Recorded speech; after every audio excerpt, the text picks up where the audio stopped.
a lot of people have become a lot more aware of mental health and the issues that it presents. Men don't really talk about mental health issues. We don't really cover any of those topics. Even as us as a friend group, we rarely ever touch on it unless someone's really like visibly down in a bad place. I would say I've struggled with my battles of depression. Just started my 20s, because that's where I was intoxicated and doing nothing with my life. I felt like I was just existing in a shell. I was intoxicated 7 days out of 7. I remember living in the flat underneath him and used to go up. He would be half a bottle of JD and he would be smoking his lungs away. He was turning to alcohol to deal with all his feelings, all his emotions. I think it was a coping mechanism. And just going through a lot of battles in your head where you think, I'm not good enough, I don't really think I'm applying myself, I don't think I'm going to go anywhere. My relationships aren't great, my friends don't know anything about it. And you're sort of hidden and you're trapped in your own mind. That side of him is his worst trait, that he wants everybody to think he is Bazinga and I'm happy and I'm famous for my laugh, so I've got to put that persona on when sometimes it's quite hard behind the scenes. I remember telling him he needs to stop the drinking. Stop drinking so much. You're drinking way too much. As a close friend of him, it's really scary to see someone in that state because you want to help them as much as you can, but you don't want to push too much that they end up going away from you. I didn't want to be anymore. I didn't want to be here anymore because I felt like I wasn't good enough. I felt like I was letting everyone down. I felt like I was just a burden to absolutely everyone. I felt like I was the shit heap that everyone was dragging along. It was possibly one of the most heartbreaking things to see, is to see a friend go through such troubles and there's nothing really that you can do apart from be there for them. In those times, I've made some very stupid decisions that I regret, whether that be endangering myself or whatever it was. I got in my car pissed as a fart and I was ready to, that was it. Not many people know that. Not many people know that. And that's what I mean is I got in that car with the intention of not getting back out of it. But, oh, it's fucking deep. Yeah, I had the intention of not getting back out of the car that evening.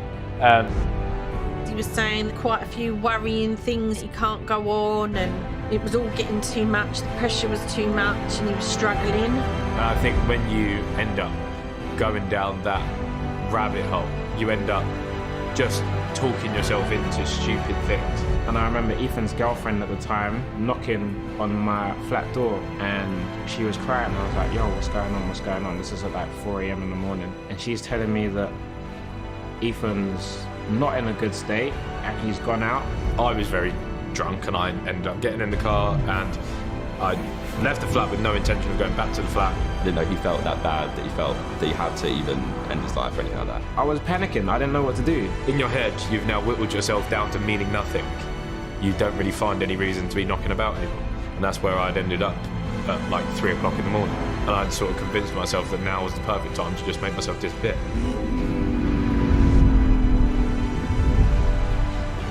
I was like, do you know what?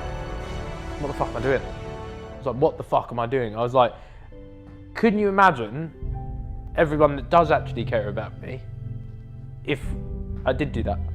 And I pulled over and I was like, fuck, I'm going home. It's weird how the world works, but I just got to a point and I sort of pulled the car over and it just hit me. I was like, what are you doing, mate? That was a very, very scary period for me because I didn't know if I was gonna see my friend again, really. He's having like a mental breakdown and he just like collapsed into my arms and was just crying. I love my friend so much. Yeah, I will cry. I have done before.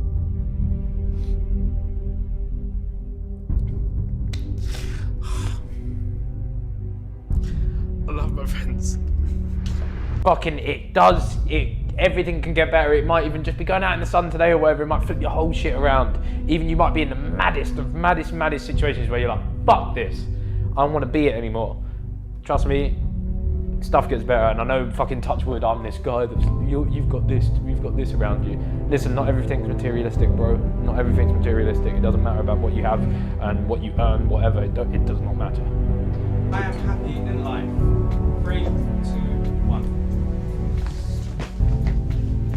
Toby. Yes, Dad. Toby. Hey, yo, Toby. It's alright. Toby. Yo, Toby. Toby, bro. Let me go hugs. Go hugs. Hey, yo, come here. Give him a hug. Come on. Hey, Toby. no. What's up, man? I'm Talk to us. You can speak to us, I'm bro. content, but I have places that I want to go.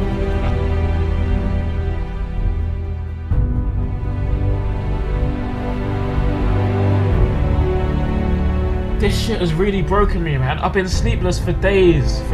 I haven't slept properly.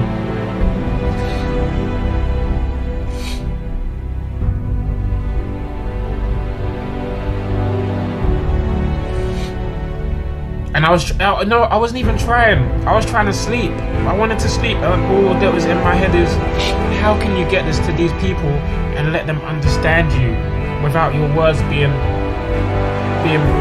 twisted? Because fuck, it could be my life next. It could be. Yeah, I understand the problem's not as big over here in the UK, but the problem exists.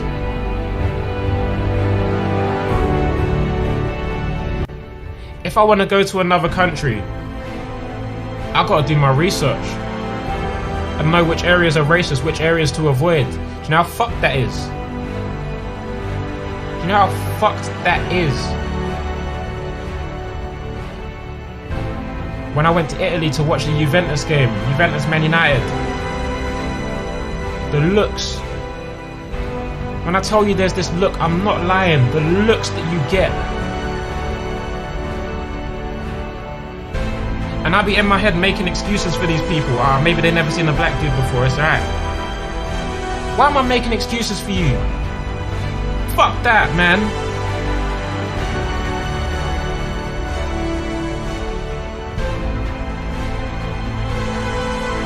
Dude walking past me doing monkey impressions. What the fuck?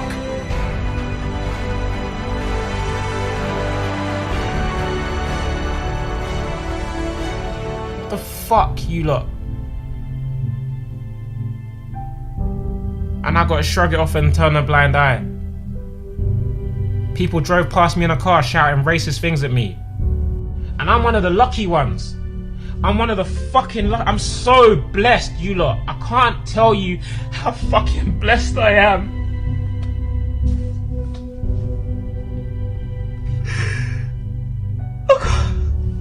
I can't tell you, lot. I can't.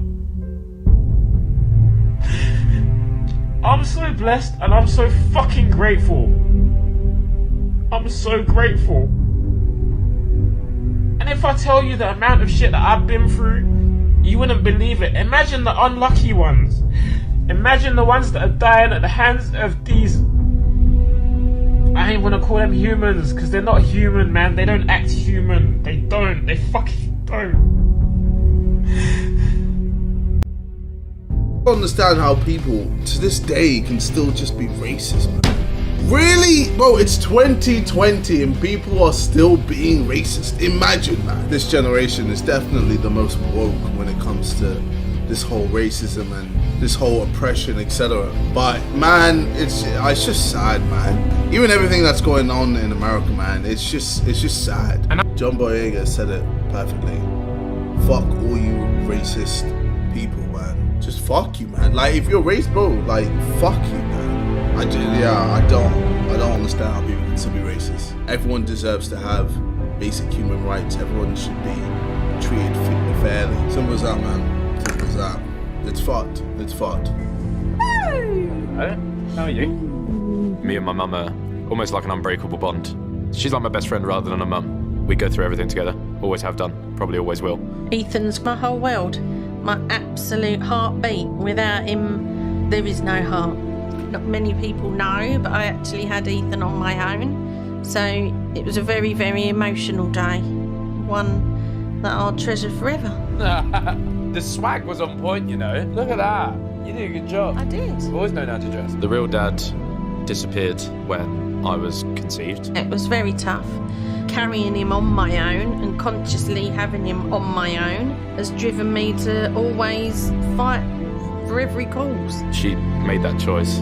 It's the reason I'm sat here today. He's all I've got and I'm all he's got. A lot of people don't really know the real situation behind everything that me and my mum have been through. We knew that his childhood wasn't great. You know, he would tell us stories. As a teenager, it became apparent to Ethan that he had been abandoned twice and realised that a lot of our life was a lie. We knew that his dad left home from an early age and that his mum was basically the mum and the dad. When Ethan was 6 months old, I met his fake dad, as he calls him. He was there till 13. It all went horribly downhill in that relationship due to drug addictions And debt. that my mum tried supporting him through, to one day just go to the shops and not come back. And then with that, I found out that it wasn't my biological dad due to the divorce papers. It's a bit of a sensitive topic for him. I feel like there's probably some anger at the world, that why has this happened to me? During that time is when my mum had cancer. His mum was his only support system. It was terrifying, and I didn't want him to think for 1 minute that I was going to die. So that would have been a very, very scary time for him. I had to find us somewhere to live and get back on our feet. I had to sit up the homeless office every single day, and it affected Ethan badly at school. Ethan would be a bit destructive. Just school didn't work for him, he didn't fit. That was the time that I sort of went off the rails. It was sort of just a whirlwind at that time. I can barely imagine what it feels like, so I can't really put into words how he must feel. I had to take antidepressants and see therapists. Yeah, it's really emotional. You might have to stop. Everything she went through whilst I was at secondary school is a real merit to the type of woman she is. I think younger Ethan had a lot of emotional baggage, but I think nowadays I've turned all of that energy into now something positive.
If there's a clip out there of my reaction when that decision comes through, it's going to be on replay for the rest of my life. That, I feel like I've lived, breathed and eaten it with him for 2 years. And for him to, I know how much it means to him, and for him to come out on top means the world. I feel like you've won tonight. I feel like I've won tonight. I feel like I was in there, especially when he had that round where he had to recover.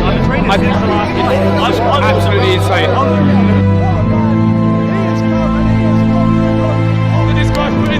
This means so much to him. Unbelievable. It just, that sheer euphoria across our whole group there, and I think it really just brought to life how close knit we all are as a group. I don't know, I was in tears almost. JJ has so much heart. It's almost like he's on another, we're all on this level, he's on that level.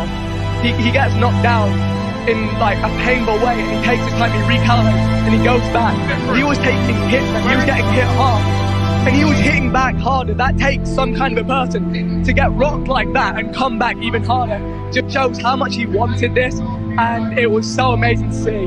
And he truly deserves it. He's worked so hard, and he always will, and he always has. And those are the results you can achieve if you put your heart and soul into what you do. And it was super tense. We were sitting here watching it with Chunks. He had his head in his hands at various points. How was it with you and the Sidemen over there? Oh, an absolute roller coaster. Every single encounter between both fighters, I've never been so far off the edge of my seat. just because we know how much it meant to him and how much work he's put in. And there's nothing better than seeing that transpire to what we saw. So well deserved, so well deserved. Absolutely elated and so incredibly proud of JJ and everything he's achieved. I'm just really proud of my bro. That's all I can say. I'm really proud of my bro. And that every time he got hit, he got up and he hit back harder. And that's the type of guy he is. He doesn't let things hold him back. Every time he fails, he pushes through and tries to succeed.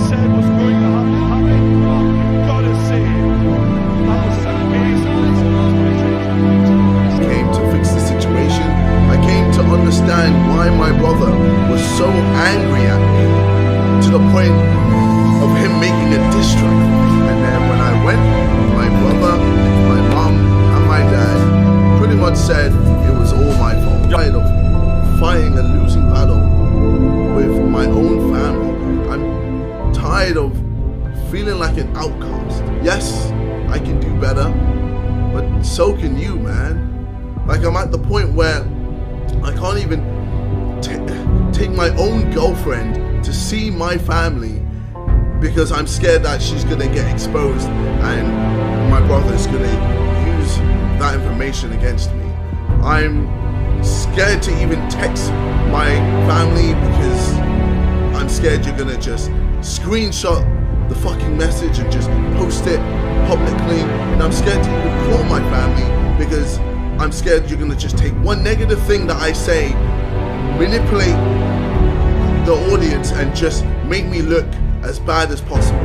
I'm just sick and fucking tired of it. I suffer from crippling anxiety.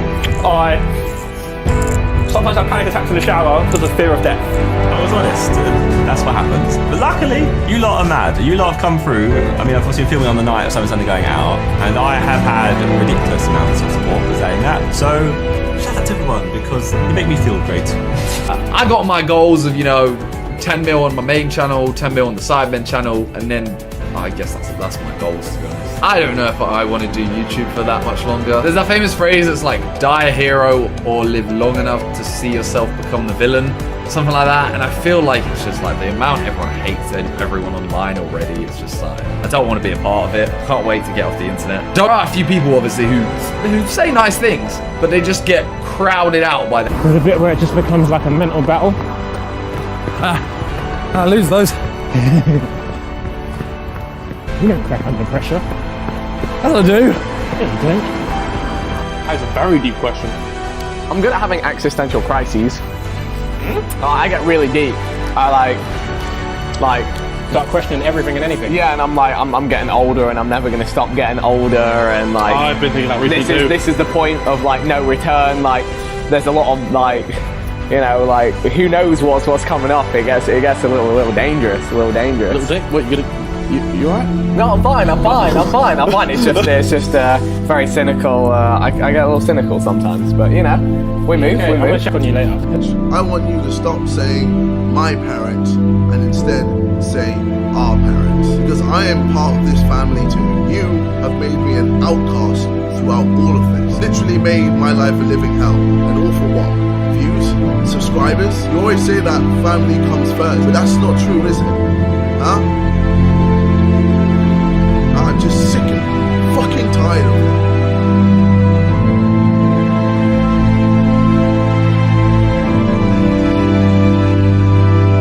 Like, I shouldn't have to feel like this. It'd be like really awkward to do. No, mate, no, we're not. Of that you can do anything. Oh boy, my legs are completely done, but we're nearly there. He'd be thinking how far he's come, all that he's achieved, definitely Finley, my cancer journey, all what we went through, it'll all be running through his mind. So it's very poignant. You can see the church. We're nearly there. This hill is going to be hell. It's gonna be hell. It is essentially like a landmark in his self-improvement, and this is the proof of that work. I can feel my legs spazzing. Ah! My groins, my hamstrings. Ah! At this point, the main thing for him is, how can I improve myself? 24 miles. This is it, baby. Last stretch. He shared this journey so transparently with everyone. Yes! Yes! To start this journey, let alone to run it, unbelievably proud. Ah! I've done it! Yes!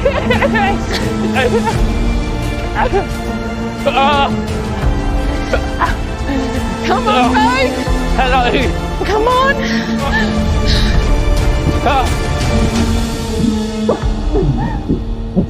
I've done it! I've done it! I've done it!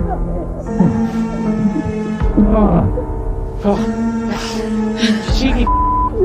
You made out like you was at home. Done it! Yes! You did it! I did it! I feel great. So good. Did all this over the last 2 years, and then I put myself literally through the trenches to get the running and the achievement is almost like a self-validation. Even though I know I shouldn't doubt myself, I still do at times. Whereas now it's such an achievement, you sort of sit there and you think, don't doubt yourself again. Now it's time to just help people that have been in similar situations and try and push out a positive message and get people to make the right choices. The people that have watched this now, make a choice, make a decision, follow it through. It's all just taking like one step at a time. You can change your whole life around. He's bringing people along on his journey of finding himself and understanding himself and bettering himself every day.